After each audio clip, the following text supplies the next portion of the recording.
what it's like to start a city from scratch. And so please welcome Dustin Yates. Thank you. Man, this thing is loud. First off, thank you for having me here today. It's an honor to come talk to you all about what's going on in the city of St. George. So, first thing I'd like to talk about, just a little bit of a brief history on how we got to where we're at today. So, I got first involved with the St. George effort in 2013. So it's been a shade over 11 years since I've been involved in this effort. And like was said before, my background, I've been in public safety for 19 years. Prior to that, I was a public school teacher. I was a football coach, coached basketball as well. So I've had multiple paths that I've walked down in my life professionally. So in 2013, after there was a group of individuals in the southeastern part of our parish that were trying to get an independent school district, they were unsuccessful in the legislature. There was somebody at the state legislature that is currently our mayor president that made the comment that if you want your own school system, go and form your own city. So after that comment was made, we started looking at what it would take to be the 5th municipality in East Baton Rouge Parish. So we started in the spring of 13, and we researched it and did a lot of work, and it was a tremendous amount of work. And we thought that we would kick this thing off, and around Labor Day of 13, we'd get the signatures that we needed, probably by Christmas. We'd have this thing to a vote in the spring or fall of 14, and off we would go. And as history tells us, obviously, that's not what happened. We did kick off our initial petition drive in 13. If you remember correctly, we did that for several years. We submitted everything. We came up 70 signatures short in order to get on a ballot. I remember thinking when that happened, man, this was a great experience, but this is nothing that I'll ever do again. That sentiment held true for about 18 months. So by law, you had to wait 2 years in order to start a second petition process. Well, around that 18th month mark, we started to get together again, and we started to organize ourselves, and we said, well, we're going to give it another shot. And that's what we did. So we launched the second petition drive. This time, when we submitted all the signatures, we had enough signatures on there to get this thing to a vote. Went to a vote in October of 2019. 54% of the residents in what is now the city of St. George voted in favor of it. So we had our city. 30 days later, we were contested legally, and that process took 5 years. So people ask me how many times I've ever been to court in my life, and the answer is very, very simple.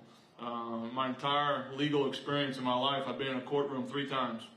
The first time was when I was testifying in the district court case for the city of St. George, which we lost. The second time I went to a courtroom was at the appellate court for the city of St. George, where we lost.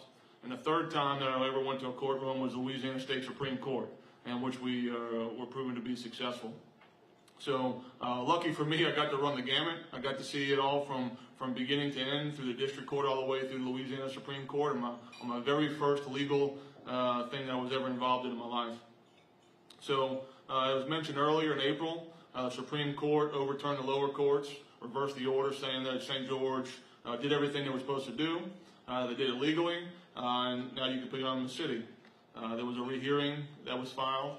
The rehearing was denied in June of 2024. In between those times, the governor made his appointment. So I was the first appointment that was made. So I was appointed the interim mayor of St. George. People ask me all the time, they said, is this something that you sought out? Is this something that you really wanted? And I said, no, this is not. And they had to ask me 3 or 4 times before I agreed to it.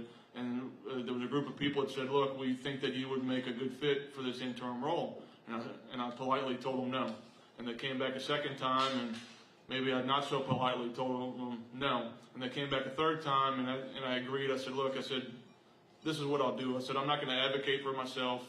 I'm not going to make a phone call. I'm not doing any of those things. If the governor chooses me to serve, then that's exactly what I'll do.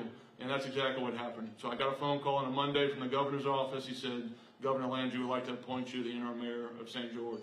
I told my wife, she cried, more out of anxiety and fear and apprehension than anything. But that's where we started. So then he appointed the chief of police, and then he appointed the first city council for the city of St. George.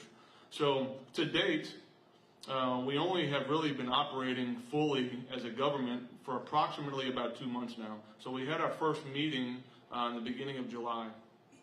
I reminded some people this the other day of, because people sometimes patience becomes an issue, and they had some questions on the speed and what we were moving and all the things. I said, look, we've only had several meetings and we've only been a fully functioning government now for 2 months. But I wanted to read off some things that have been accomplished so far by the city council and myself in this short 2-month time period with the city of St. George. So in 2 months, our council has adopted the bulk of our ordinances that we need for a city. Our council has called for a tax election in December, and I'll repeat this several times so there's no misconception or misunderstanding on this. It's not a new tax. It's not, all we're doing is replacing the existing 2-cent parish sales tax. So that tax election will be on the runoff ballot in December. We have already appointed our Planning and Zoning Commission. We've appointed our Board of Adjustments. We've appointed our Emergency Management Team. We've appointed our Home Rule Charter Commission. So I'll stop there for a second and talk about that. One of the things that we believed in very strongly from the very beginning of St. George was that we wanted a different governance structure. We wanted to not just be a little bit different than what is currently exists in the city parish, but we wanted to be a little bit different than would really exist a lot of places in Louisiana. And in order to do that, we have to go through the Home Rule Charter process. Now, the Home Rule Charter doesn't mean a lot to people, so what I generally refer to it as is the city's constitution. Okay? So it's our ability to literally write the constitution in which the city will be governed on moving forward. And the way that process works is, step one is you have to appoint a commission. And we lucked out and we got very, very fortunate to appoint a very diverse, well-represented group of individuals that live and work in the city of St. George to sit on that committee. So far, they've met 2 or 3 times. They have a pretty aggressive schedule of meetings. If you ever would like to attend any of those, they're advertised on our webpage. In fact, we have one this Wednesday at 5:30 at City Hall, which is at 14100 Airline Highway. So they will continue that process for the next several months. They will present our city constitution to our city council. Our city council will approve it. And then, just like in any great democratic country, the people will have the opportunity to vote on it. That vote will be in March, probably the same time as when our municipal elections will be held. Those dates haven't been exactly firmed up yet, but that's kind of what the Home Rule Charter is doing, and that's what they're trying to accomplish. People ask me, well, did the city of Central do this? Well, Central did not. So if you choose not to create a Home Rule Charter, you have to live under the law of the Larson Act. The Larson Act is something that was put in place by the Louisiana State Legislature in the late 1800s. And it's a template for cities to use if they choose to use it. But in the 1950s, they started allowing parishes and municipalities to create their own constitution, their own home rule charter. In fact, East Baton Rouge Parish was the very first home rule charter that was enacted by the state legislature, I believe in the late 40s, early 50s. Don't hold me to that date. Since then, they've had 35 additional home rule charters done throughout the state of Louisiana, so we will be an additional one to that. It's very exciting. Not very often do people have the opportunity to not only have a voice in what their government's going to look like, but actually get to vote on it as well. So we're very, very excited about the promise of not only doing something that we feel will be something that will better serve the residents of our city, but also will really be a model. And we believe this will be a model that can be adopted not only in other places in East Baton Rouge Parish, but a model that can be adopted throughout the state of Louisiana. So to go on with my list, we've also negotiated a contract for permitting and inspections. And this goes back to planning and zoning. So one of the big things that was always a point of concern and a point of contention, I guess, for a lot of our residents was that we wanted to have control of our planning and zoning. We wanted to have our own people that actually lived in the city of St. George be able to regulate where things were being built and how things were being built. Also be able to regulate the permitting process, the inspection process, to make it as efficient for our residents as possible. When we started this a few months ago, nobody thought that we would be anywhere close to where we're at today with that. But I'm happy to stand here before you today and tell you that our Planning and Zoning Commission will have their first official meeting tonight at 6 p.m. And by the middle of October, we will be set up to handle all our own permitting and inspections right here in the city of St. George. So very, very excited about that. It's a huge win for our residents, a huge win for really everybody that wanted to see some movement here.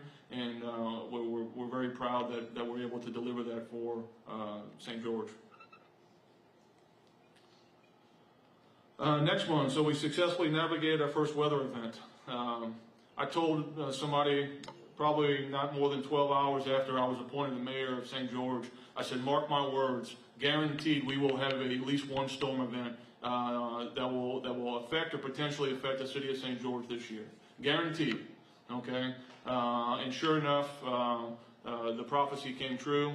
And we were faced at one point in time, looked like it was going to be something where we would have had some fairly damaging winds, possibly some water issues, different things like that.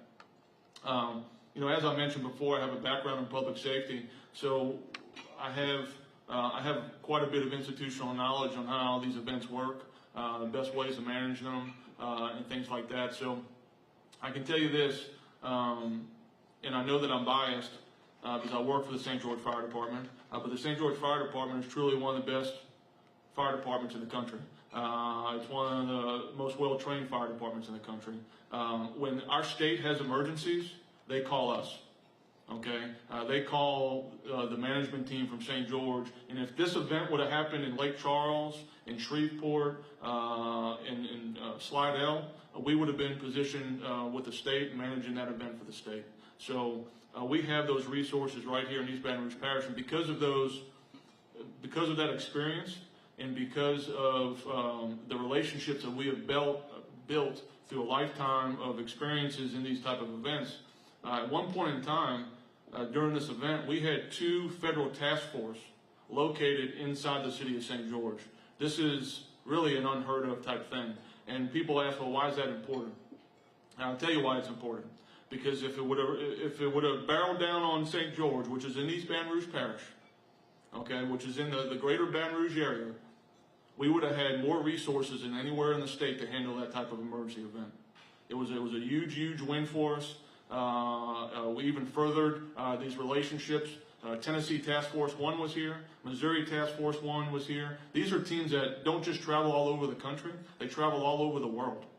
Okay, and we had them right here in the city of St. George. We were able to house them. We were able to feed them for multiple days. And if the event would have hit us head on, they would have been here for the residents of East Baton Rouge Parish, which is significant.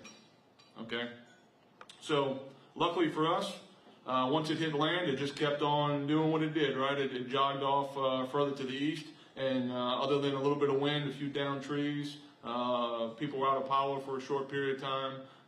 But other than that, we came out, pretty good. Next thing on here, we have we already selected a demographer. So most people say, well, okay, that's great. What's a demographer? And I asked the same question several months ago. What's a demographer? What do we need a demographer for? So a demographer is somebody that comes in and they generally do during census years. When council districts and voting districts are being reapportioned. So we needed to establish how many districts we were going to have inside the city of St. George, where those district boundaries were going to be. And you hire a demographer to do it professionally and to make sure that everything's being done legally so as not to be challenged later on. Council selected a demographer. He had 2 public meetings where anybody from the public was available to come. They were great meetings. We had people from the public come to both of them that had a lot of valuable insight that were put into the plans. After our last public meeting, we've kind of narrowed it down. We have decided that and it will be approved by the council here probably in our next meeting, not tomorrow, but the following one. It will be introduced. and then after that it'll be approved in October. But we'll have 5 districts. The jury's still out on if we're going to have at-large members or not, but for sure we're going to have 5 council districts. So once again, another one of those accomplishments that we were able to do within a 2-month time frame. So a lot of balls in the air here. A lot of things that kind of have to work simultaneously if we're going to get this thing accomplished in a timely fashion. That's exactly what we're doing. Next thing on here, nearing completion of an RFP for all governmental services. So if you followed St. George at all and understand the way that we want our government to be set up, we kind of had a choice, right? And the choice goes back to really 10, 11, 12 years ago, and not so much today. But traditional municipality, right? What does a traditional municipality have? They have all these services, and they hire employees. I think the city parish has 4,500 employees that work for them. Well, over the last 25, 30, 40 years, really, in municipal governments all over this country, what they have found is that through competitively contracting out traditional municipal services, you can get things for a better price. They're more efficient.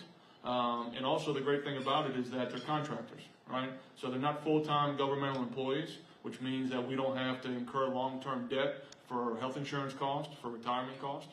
And really the best part about it is this. Everybody else here has a job, right? You have a job, and if you don't do well with your job, what happens? Your boss calls you in and says, hey, look, it's just not working out anymore, Tim. It's time to move on, okay? Well, that's kind of the same philosophy with contracting out for services at St. George. All these contractors will have a contract, and if they're not cutting the mustard, if they're not doing what they said they were going to do, if they're not doing it up to the level that we set for them, then you move on. You go find a contractor that can. Central employs the same model, and really, to be honest with you, a lot of even more traditional municipalities around the country are starting to revert to this. And you would be hard-pressed to find a city in this country that if they were presented with this model today and said, look, if you can start from scratch today, which model would you choose? They would choose this. Based off of what they know now, they would choose this model. So in order to enact this model, we have to put together a request for a proposal for all the governmental services that we intend to contract out. That RFP should be done at some point in October. It will be a process. That will have contractors that will bid on it. It will be in the purview of the public. And then the council will select a contractor that we believe, or contractors that we believe, that can execute the RFP to the level that the city of St. George residents are expecting. And our level is going to be high. Somebody asked me the other day for grass cutting. They said, well, how do you want your grass cut? I said, what do you mean, how do I want my grass cut? I said, do you just want regular grass cutting or pristine grass cutting? And I asked him, I said, how do you cut your grass at your house? If you hire somebody, and they said, yeah. I said, well, what do you expect of them?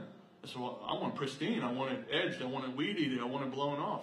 I said, well, then why should we settle for anything less as a city? Why should we settle for anything less?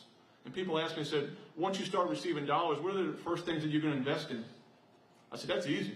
I said, we're going to pick up the trash, we're going to cut the grass. Okay? It's important. It's important in so many different levels. When we went to Sandy Springs, Georgia about 10 years ago, and they went through a similar incorporation process as we did, I asked the mayor there the same question. And the answer that she gave me back was, we cut the grass. She said people saw it, it was immediate, and it was something that starts instilling a little bit of civic pride in where you live. People want to live in a nice place. People want to live someplace that they don't feel like every street corner is a dumping ground. People want to live someplace where the grass isn't only cut, but it's weed eated and edged, and it doesn't look like it's ready to bale hay. People want to live in those places, so that's why it's important to us. So these services will be transitioned over time. Probably the complete transition of services won't take place until sometime in the spring of 25. There's some services that will continue with the city parish. So, animal control is one of them. We don't want to build our own pounds. We don't want to build that from scratch, so we'll contract with them to provide that service. They'll charge us a per capita rate, and we'll pay it. You know, and there's a few other services that go along into that barrel, but the majority of the services will be handled under the contractor at St. George. And like I said before, if they don't do a great job, if they're not adhering to the contract that they sign off on, then we move on and we find somebody that can do it better, quicker, more efficient, and for a better price. The last thing I'll kind of talk about before we go into some questions, I think I'm running on a 20-25 minute time frame, is our form of government. So I talked a little bit about the Charter Commission, and I'll talk a little bit about it now because I think it's important. It's something that's not new by any stretch of the imagination, but it's something that's relatively unique for Louisiana. So what the Charter Commission is exploring and going through the process of doing right now is something called a council manager form of government.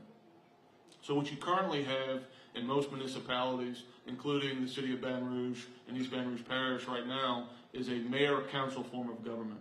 In that form of government, the mayor has quite a bit of unilateral authority and power. They have the authority and power to hire and fire quite a few spots. They present the budget. They do a lot of things. And then you have your legislative body, which is your Metropolitan Council. So the flip of that in the council manager form of government is this, is that level of authority and power is spread out through the council and the mayor. And we're still exploring and look, if you see council manager forms of government, there's literally 1,000 ways to do it. Okay, there's 1,000 ways to do it. And we haven't honed in on exactly the way it's going to look for us. But some council manager forms of government, you have a mayor that is actually part of your council, a voting member of the council. Sometimes they vote on everything. Sometimes they vote and it's a tie break. The important part to really understand on this is that the manager part. And people say, well, what's the manager part? Well, the manager part is a city manager that actually handles the day-to-day operations of a city. So to go back to some of the weaker points of the mayor-council form of government, I always kind of use a story. And I'll use it. I talked to a group of engineers not too long ago, and this is the story I told them. I said, imagine in the engineering world, you live in a world where the CEO of your engineering firm is an elected position, okay? And I told them all before, I said, look, I'm not very good at math, so if you ask me any math questions, I'm out. I said, I've already told you I'm not good at math. I'm not good in geometry, probably not a great engineer, but people like me, okay? I'm a likable guy, all right? And I run around the city and I get enough votes to put me over the top, okay? I get 50 plus 1.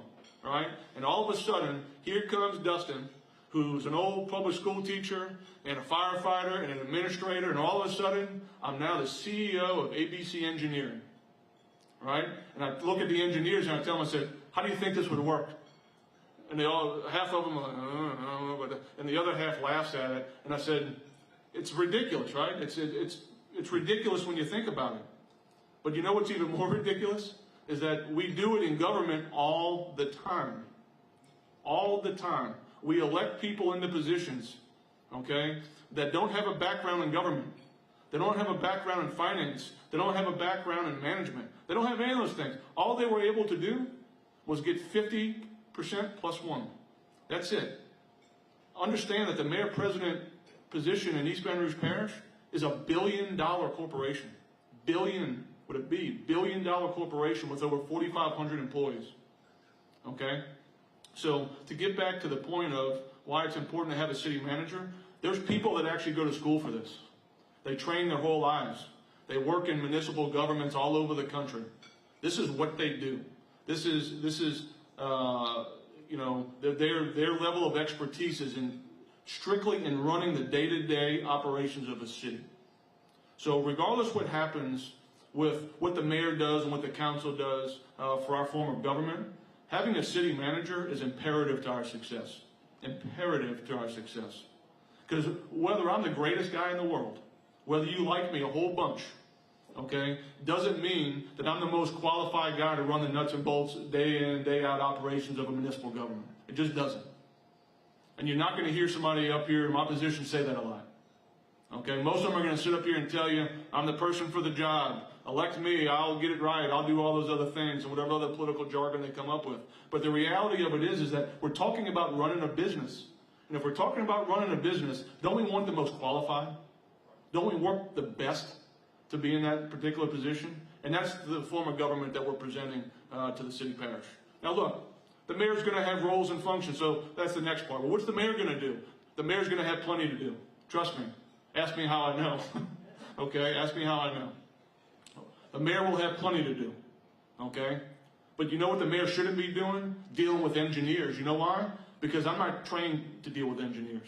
The mayor shouldn't be dealing with, the people doing the street maintenance. You know why? I'm not an expert in street maintenance either. But you know who is? That city manager that we're going to hire. That's exactly who is. So I wanted to end with that point because I feel like it's probably the most important thing that we'll do over the next several months is develop this charter, get in front of our voters for a vote and approval in March that really sets up the city of St. George for success well past me, well past this initial council. You know, I think something has been lost in government and in politics and really just in our communities. And I don't know when the switch happened. Maybe some of y'all have a better idea than me. But we used to plan things for the future. We used to build for our grandchildren and our great-grandchildren and our great-great-grandchildren. Right? It was always about somebody else. It was always about a greater good. And now, all of a sudden, it's about me. It's about what's good for me. What's good for my house. What's good for my neighborhood. What's good for, my family. It's not just about that. And it should never be about that. And I think we've lost focus on that. And I think doing what we're doing here, establishing the Home Rule Charter, establishing not just the nuts and bolts of our government, but establishing a culture. That's important. Okay? It's important. It's important in any organization, whether it's a football team, a fire department, or a city. Establishing a winning culture, establishing a culture that's flexible, that's willing to change, and be progressive to meet the needs of not today, but meet the needs of our grandkids. And I think if we do that, and we're going to do that, and we're going to be successful, this place will be a beacon, and it will be a great, great model for other people to follow after. So I'll open it up for any questions. I want to know who decides who's going to vote? Your council or you? Who's going to decide? Who's going to have the vote when y'all hire a city manager? So that would go. Do the interviews with the city manager and vote on who it is. Yeah, so that goes to the council manager form of government. If that's what the voters approve, then it would be the council. And the way, and it's a great question. Thank you for asking that. It wouldn't just be the mayor. If the mayor is part of the council, the mayor would have a vote, just like everybody else on the council had the vote. And essentially, that city manager, the way that it works, and people say, well, the city manager is not accountable to the voters. That's a negative that people bring up. Well, they don't have to be. They're accountable to the council, and the council, therefore, is accountable to the voters. Yes, sir.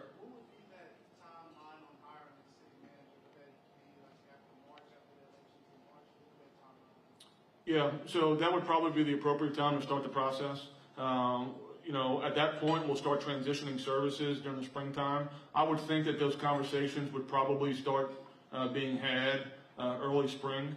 That way, we're prepared and ready. Once those services completely transition, that we have the right person in place. Part of the process to me that's important is that we don't rush that part of the process. We want to find the right person that wants to come here and really build something tremendous. First, thank you for your excellent explanation of how choosing a form of government works and explaining the different types. And also thank you for everything you're doing as interim mayor of St. George. As you know, on November 5th, the residents of St. George will vote on the changes to the East Baton Rouge plan of government. Unfortunately, the 12 or 14 changes are all lumped together into a yes or no vote. Were there any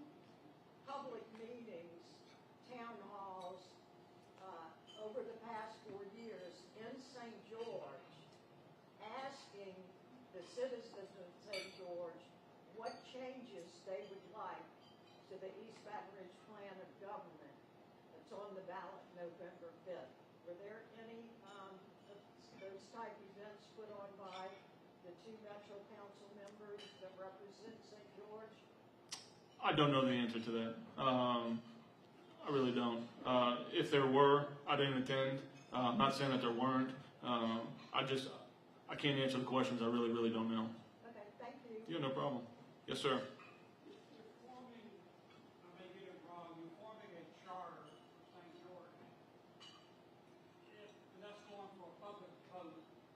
If it fails, is this an endless procedure until the public agrees? So the question was, if the form of government fails, the vote in March. I'm gonna repeat. If I mess up, just let me know. Then what would be the process? So really simply put, if the vote fails in March, then we would still be under the Larson Act, which is a strong mayor-council form of government, and it's outlined in state law exactly the way that everything has to happen for that. I certainly don't think that we're going to be having this discussion in March. I think that our commission is going to do a great job, and we're going to do a great job of educating the public on why it's so important to pick and say yes for the charter. But to just simply answer your question, all of that would happen is that it would be a Larson Act form of government unless the next mayor and council decided that they want to go through the process again, which the process is exactly what we're doing now. You establish a home rule charter, you put a plan together, you put it in front of the voters, and they say yes or no. What are the plans for the schools? Starting schools? Yeah, great question. Question was, what are the plans for starting the school district? I'll tell you very plainly and bluntly, I was appointed to be the mayor of St. George. I was not appointed to be the school superintendent of St. George. Now that being said, I think that everybody in East Baton Rouge Parish can agree that we should have better options for our kids. That being said, the city of St. George was initially founded on a school effort. I would imagine that after the city is established and we get through the next 12, 18 months, that there will be a group of folks that will start diligently working in order to provide better options for kids in East Baton Rouge Parish as far as education goes. When you spoke before the Ronald Reagan newsmaker luncheon a couple of months ago, you said you were going to be, quote, apolitical, unquote, when it came to the mayor-president's race in East Baton Rouge Parish. Is that still your stand today? Back then, it was unknown who the field of candidates would be, and now it is known. So is that still your stance today? Yeah, so I have the greatest out of all time on that, to be honest with you. So I still work for the fire department, so I can't endorse anybody, even if I wanted to endorse somebody here today. I'll tell you the same thing I think I said at that luncheon several months ago. I hope the best person wins that can provide the best service for East Baton Rouge Parish, period. And that's my official statement. You mentioned that the council is going to go out to the public with a variety of different requests for proposals to handle some core services that the city will require. I think you said you don't plan to have this completed by spring of next year? Correct. How many solicitations do y'all anticipate having put out there? How many? Requests? Because you're not going to put it all services in one request for proposal. Well, the basic governmental services will be in one proposal. Now, what happens from that point moving forward is, let's just say a primary contractor, so one company essentially wins the bid as a primary contractor. That contractor now goes and hires, subs essentially to facilitate quite a bit of those functions. Yes, sir. A lot was made during the two petition processes about the racial makeup of the new city. When you met with the demographer and split up the city into 5 districts, and the anticipation that the population of St. George is now probably a little bit north of 100,000, is there a plan in place to perhaps create at least one minority-majority district, or is the population structured such that that would probably be impossible, given the size of the city and the distribution of the minority population within the region? I mean, well, is there any place in St. George where you could carve out a minority majority? Yeah, great question. So firstly, the number that we got back from the demographer as far as our population, and this is based off of 2020 census numbers, is 80,600. We had 2 public meetings. That question that you're bringing up right now, we thoroughly vetted it. If it was a possibility to have a minority district within the city of St. George. I don't know if anybody's ever played with a demographer's software before. I surely haven't. But in real time, he sat there and he can pick this and pick that and try to put it together. There was really no way under the current makeup of the city of St. George. I will tell you this though about St. George. St. George is 68% white, 32% minority, which I think a lot of people think that it's not that. And I'll tell you this, that our minority populations are thoroughly throughout our entire city, which I think is healthy, of a healthy community, to have people that live everywhere, whether they're white, black, or Hispanic. We have people that live in all of our neighborhoods. So there's not really a centralized location that we could say, look, this one particular spot is where all the minorities in the city of St. George live, because it's just not reality. Yes? Has there been any progress within the last couple of weeks with regard to the date that will be established for the formation of the city? I know that the mayor president and y'all have been put very publicly at odds on what that date will be. Has there been any progress in the last couple of weeks? We are in negotiations with that right now. I hope to have an answer for you here shortly. But I'll publicly state what I've publicly stated numerous times, that our incorporation date's in 2019. That was voted on by the voters. It was certified by the Secretary of State's office. I think that I would be out of line and possibly breaking some type of law if I arbitrarily decided on a new incorporation date. So I don't even think myself or anybody else has the ability to arbitrarily change the incorporation date.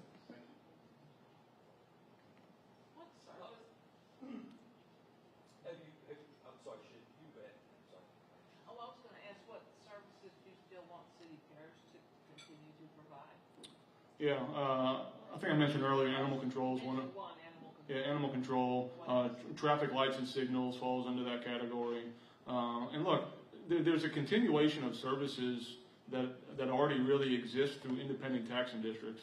And I think I kind of made reference to it earlier when I was talking, but we have such a unique parish, and the fact that, library, BREC, all these EMS, all these different groups, you're already paying in your property taxes. So all those services continue. The sheriff's office, that continues. Your fire department, that continues. All those things are continued because you're already paying for it. You're already in it, whether you like it or not. That's what people voted on already, and that's where your property tax dollars are going.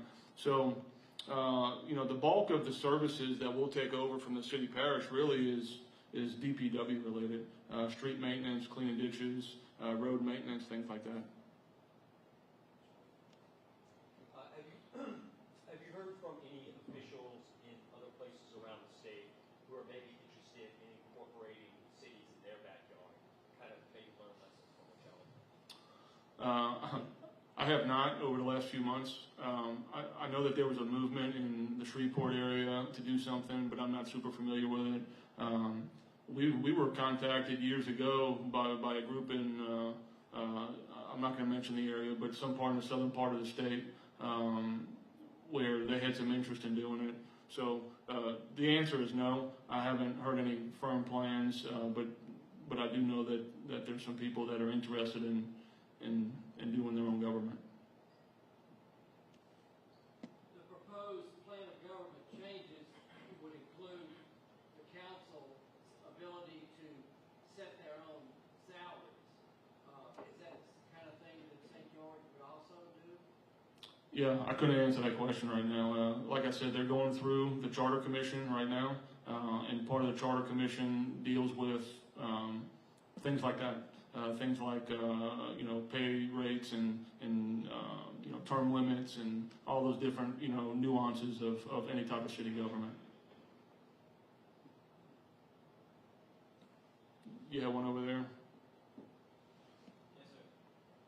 So on the city planners, are you talking that sorry.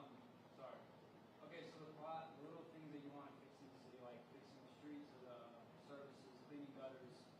With that, the contractor's chosen, the city manager be choosing those people, and if the council appoints the city manager, who does the city manager brief on updates, and who holds them accountable? Is it the council or is it the mayor? The council. Well, it all goes back to how the form's going to be set up. If the mayor is part of the council, then it's the council. Think of it like a CEO of a company and a board of directors. That makes sense? So you have a CEO of a company that's chosen. Why? Because he's the best man or woman to do the job, right? And then once a month or twice a month, they have a board of directors meetings, and that board of directors holds that particular CEO accountable for their actions within that city. So the manager and council set out the vision. They are your policy makers. They are your lawmakers. So they are your legislative body. So they control that dynamic.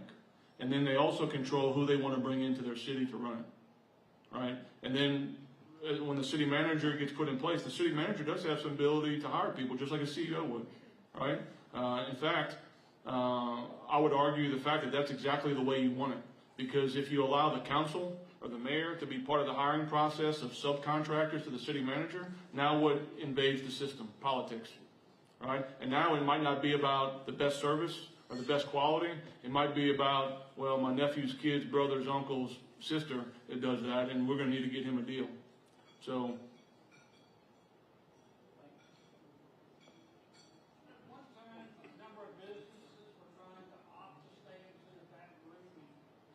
Is that still something that's to be decided, or is all that decided, or when will it be decided? Currently, there's pending litigation for 4 or 5 pieces of property that were annexed after the vote, which we contested wasn't legal. So that process is still going on. Other than that, all the other annexations that happened prior to 2019, so they started annexing some properties in 14, all the way up until the vote, really. And those are done. If those folks don't want to be in the city of Baton Rouge, then at this point they would have to be de-annexed from the city of Baton Rouge. And there's a big process, but When is all that to be decided? it's in the court system. I can't give you an exact date. Like I told you earlier, I've only been to court 3 times. So I wish I could give you a better idea of a date, but I don't have one. Yes, sir. The numbers y'all are using for the election, doesn't count those lawsuits, just whatever was there in that package, in that election. Are you talking about for people?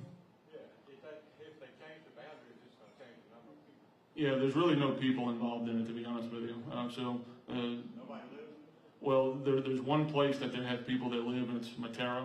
And I don't know exactly how many people live there now, but let's call it 400 people. Outside of that, there is no population. It's Women's Hospital, it's some commercial property on Essen. Is that what you base it on, your redistricting and all that? Yeah, we've looked at it multiple ways, with it in, with it out, just so we were safe on that part of it, and it doesn't move the needle either way. We have time for one more question, and we need to give up the room. Okay. Make it a good one.